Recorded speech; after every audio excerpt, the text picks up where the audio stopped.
સ્થાનિક સ્વરાજ્યની ચૂંટણીને હવે ગણતરીના દિવસો બાકી રહ્યા છે અને સુરત શહેરમાં રાજકીય માહોલ પૂરેપૂરો ગરમાયો છે। શહેરના દરેક વિસ્તારમાં ઉમેદવારો અને તેમના સમર્થકો દ્વારા જોરશોરથી પ્રચાર પ્રસાર ચાલી રહ્યો છે। પ્રચાર બંધ થવાની સમયમર્યાદા નજીક આવતા હવે દરેક પક્ષ અને ઉમેદવાર પોતાની સંપૂર્ણ તાકાત સાથે મેદાનમાં ઉતર્યા છે। દરેક કાર્યકર્તા મતદારો સુધી પહોંચવા માટે દિવસ રાત મહેનત કરી રહ્યા છે। આજના દિવસે અમે સુરત શહેરના વોર્ડ નંબર 9ની મુલાકાત લીધી હતી, જ્યાં ભારતીય જનતા પાર્ટીનો ચૂંટણી પ્રચાર ખૂબ જ તેજી સાથે ચાલી રહ્યો હતો।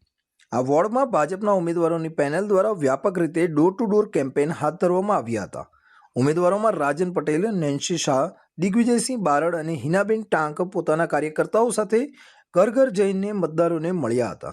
તેઓએ મતદારોને વિકાસના મુદ્દાઓ સમજાવીને વધુમાં વધુ મતદાન કરવા માટે અપીલ કરી હતી।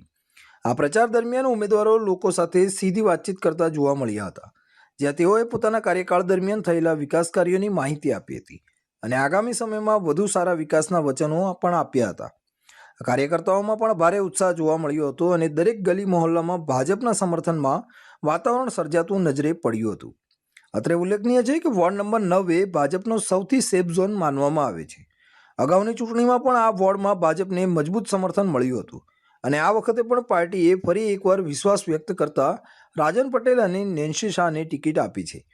ત્યારે આ નિર્ણયથી પાર્ટી કાર્યકર્તાઓમાં પણ આનંદ અને આત્મવિશ્વાસ બંને જોવા મળ્યા હતા।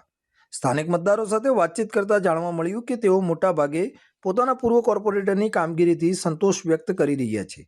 ખાસ કરીને રસ્તા, પાણી, સફાઈ અને અન્ય મૂળભૂત સુવિધાઓમાં થયેલા સુધારાને લોકો સકારાત્મક રીતે લઈ રહ્યા છે।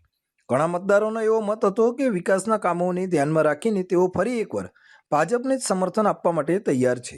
હાલ સ્થાનિક સ્વરાજ્યની ચૂંટણીને હવે ગણતરીના દિવસો બાકી રહ્યા છે, ત્યારે સુરત શહેરમાં પણ દરેક પક્ષના ઉમેદવારો અને કાર્યકર્તાઓમાં ભારે ઉમંગ જોવા મળી રહ્યો છે અને દરેકે પોતપોતાના પ્રચાર પ્રસારના અત્યારે પડઘમ વાગી રહ્યા છે। ત્યારે આજે આપણે સીધી જ વાત કરીશું ઉમેદવાર સાથે કે ઉમેદવાર રાજન પટેલ સાથે, જેમને પાર્ટીએ એક બીજી વખત તેમની પર પસંદગીનો કળશ ઢોળ્યો છે। ત્યારે આજે આપણે સીધી જ વાત કરીશું તેમની સાથે। જી રાજનભાઈ, પાર્ટીએ આજે તમને બીજી વખત તમારી પર પસંદગીનો કળશ ઢોળ્યો છે અને તમારી કઈ કામગીરીને લઈને આજે તમે પ્રજાની સમક્ષ આવ્યા? પાર્ટીએ બીજી વખત અમારી પર પસંદગીનો કળશ ઢોળ્યો છે અને તેના અમે સાર્થક કરવાના પૂરા પ્રયત્નો કરીશું। અમે છેલ્લા 5 વર્ષમાં માળખાકીય સુવિધાઓ સહિતની ઘણી સુવિધાઓ અમારી જે વોર્ડ વિસ્તાર છે તેમાં પૂરી પાડી છે। લગભગ અંદાજે 120થી વધુ સોસાયટીઓમાં રસ્તા, પાણી, ડ્રેનેજની વ્યવસ્થા અમે પૂરી પાડવામાં સફળ રહ્યા છે। આ ઉપરાંત લગભગ 25 જેટલી સોસાયટીઓ છે જેની ફાઇલો મુકાઈ ગઈ છે, કોઈ અંદાજ લેવલે છે, કોઈ ટેન્ડર લેવલે છે, એટલે તે લોકોના કામ પણ હમણાં ચાલુ જ છે।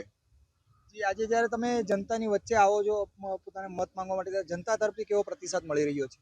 હું એ જ કહું છું કે અમે જે ફ્લોર પર ઉતરીને કામો કર્યા છે તેને માટે આપ જોઈ શકો છો કે જનતાનો ફૂલ સપોર્ટ અમને મળે છે અને જનતા દરેક જગ્યાએ અમારી સાથે જ છે। જો તમે આ ઇલેક્શન જીતી જાઓ છો તો તમારી ભવિષ્યની રણનીતિ શું રહેશે? અમારા વોર્ડમાં જે બાકી રહેલી સોસાયટીઓ છે તેને પ્રાથમિક સુવિધાઓના કામો તાત્કાલિક પૂરા થાય અને એ લોકો પણ આ બીજી બધી સોસાયટીઓની જેમ બધી સુવિધાઓ મેળવતા થઈ જાય, તે અમારી પહેલી પ્રાયોરિટી છે। જી બેન, અત્યારે ઇલેક્શનને લઈને કેવો માહોલ છે અને લોકોનો પ્રતિસાદ તમને કેવો મળી રહ્યો છે? અત્યારે તમે આવ્યા છો તો અમારું ડોર ટુ ડોર કેમ્પેનિંગ ચાલુ જ છે। સવારે 10:30 થી 1 અને સાંજે તો 5 થી 8 જેટલા બી વાગે તો આ સોસાયટી છે, પાછળ જોઈ રહ્યો છો ઓર્ચિડ ગ્રીન, એના પ્રમુખ છે નલિનભાઈ।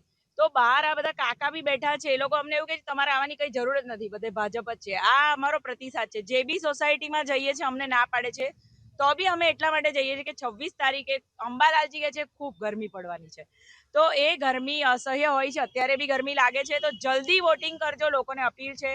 7 થી 9, 10માં વોટિંગ કરો અને 4 વોટ અવશ્ય આપો। 4 કમળને હંમેશા યાદ રાખો। નામ યાદ નહીં રહે, નંબર યાદ નહીં રહે, પણ કમળ યાદ રાખો, કારણ કે કમળ એટલે વિકાસ અને અમે વિકાસની જે રણનીતિથી આગળ ચાલીએ છીએ એટલે લોકો ખૂબ સારો આવકાર આપે છે। ગત 5 વર્ષ અમે આ જ વિસ્તારમાં કામ કર્યું છે એટલે લોકો એવું જ કહે છે કે અમે તમને ઓળખીએ છીએ, આવવાની જરૂર નથી। જી, તો આપણે ડાયરેક્ટ ડોર ટુ ડોર પ્રતિસાદને અત્યારે આપણે બીજેપીની સાથે છીએ, ત્યારે આપણે વધુ એક જાણવાનો પ્રયાસ કરીશું। જી, વોર્ડ નંબર 9 રાંદેર જહાંગીરાબાદ પાલનપુરના ઉમેદવાર છું હું। 4 કમળમાં અમારી પેનલને મત આપીને વિજય બનાવજો। જી, તમારા વિસ્તારમાં અત્યારે રોડ રસ્તા અને ગટર લાઈન જેવી પ્રાથમિક સુવિધાઓને લઈને તમે શું કહેવા માંગો છો? અમારા વોર્ડ નંબર 9 રાંદેર જહાંગીરાબાદ પાલનપુરમાં લગભગ પ્રાથમિક સુવિધાના તમામ કામો પૂર્ણ થઈ ગયા છે અને ત્યાર પછી જે ભૌતિક સુવિધાના કામો છે તે પણ રાજનભાઈ ગત ટર્મમાં અમારા વિસ્તારમાંથી ચૂંટાયા અને ત્યાર પછી પાર્ટીએ એમને સ્ટેન્ડિંગ કમિટી ચેરમેનની જવાબદારી આપી. ત્યાર પછી પણ લોકોની સુખાકારી માટેના પ્રોજેક્ટો અહીંયા લઈ આવ્યા છે. તે માટે અમને અહીંયા ખૂબ જ સારો પ્રતિસાદ મળે છે. તો આજે આપણે જ્યારે અહીં આપણે આવ્યા છીએ ત્યારે આપણે સોસાયટીના પ્રમુખ પાસેથી જાણીશું કે તેમને આ ઉમેદવારો પ્રત્યેનો તેમનો પ્રતિભાવ કેવો છે. જી, અમારા વોર્ડ નંબર 9ના ઉમેદવાર જે કોર્પોરેટર 4 છે, નનસીબેન છે, રાજનભાઈ છે, આ બે ભાઈઓ છે. અમારા અભિભાવ બહુ સારો છે. અમારી સોસાયટીમાં કામ સારા થાય છે. બધી સોસાયટીમાં 9 નંબરમાં કામ સારા કોર્પોરેટર કરે છે. કોઈ ફરિયાદ આવતી નથી અમારે. એ લોકોની કામગીરી વિશે તમે શું કહેવા માંગશો? કામગીરી અપ ટુ ડેટ છે. એના માટે મેં કીધું કામમાં અમારે જોવાનું નથી. અમારે નનસીબેન છે, અમારા રાજનભાઈ છે, કુનાલભાઈ હતા, ગૌરીબેન હતા, એ પણ કામ કરતા જ હતા. ને અમારા અહીંયા કોઈ વિરોધ છે જ નથી અમારા માટે. અમારા 4 સભાસદ બરાબર જ છે અમારા સોસાયટી માટે ને વોર્ડ માટે. ભવિષ્યમાં તમે શું અપેક્ષાઓ રાખો છો? હજુ પણ શું આમાં જે અમારે અપેક્ષા કઈ નથી. અમારે તો બહેનો કામ કરે છે એ જ અપેક્ષા કે અમારે કામ કરવાની જે જરૂર હોય તો અમે બહેનોને કહે છે અને ભાઈઓ અને બહેનો કરે છે. પછી અમારે બીજું કોઈ વિરોધ નથી કે આમ કરવાની જરૂર છે જ નથી. સોસાયટીમાં કોઈ વિરોધ નથી કે કોઈ જગ્યાએ અમારા વોર્ડમાં વિરોધ છે નથી. હું વોર્ડ નંબર 9 પ્રમુખ છું, બુથ પ્રમુખ છું. બરાબર છે. એટલે મારી પાસે બી 10 સોસાયટી એમાં કોઈ વિરોધ, હું સ્લીપ આપવા ગયો, કોઈ બી આપવા ગયો, મારે કોઈ વિરોધ કર્યો નથી. અમારા નેન્સીબેન માટે બી સારું જ બોલે છે, બધા માટે સારું જ બોલે છે, કોઈ વિરોધ કરતું નથી. જી, તો આજે આપણે આ વોર્ડ નંબર 9ના આપણે ઉમેદવારો અને તેમજ પ્રજા પાસેથી આપણે તેમના મંતવ્યો જાણવાના પ્રયત્નો કર્યા.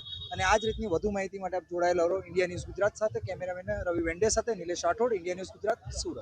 હાલના રાજકીય પરિસ્થિતિને જોતા એવું લાગી રહ્યું છે કે વોર્ડ નંબર 9માં ભાજપની પકડ હજુ પણ મજબૂત છે, પરંતુ ચૂંટણીમાં અંતિમ પરિણામ મતદારોના મત પર આધારિત રહેશે. પ્રચારના છેલ્લા કલાકોમાં હવે દરેક પક્ષ પોતાના મતદારોને વધુમાં વધુ પ્રેરિત કરવાનો પ્રયત્ન કરી રહ્યા છે, જેથી મતદાનના દિવસે મહત્તમ મતદાન થાય અને પોતાનો વિજય સુનિશ્ચિત કરી શકાય.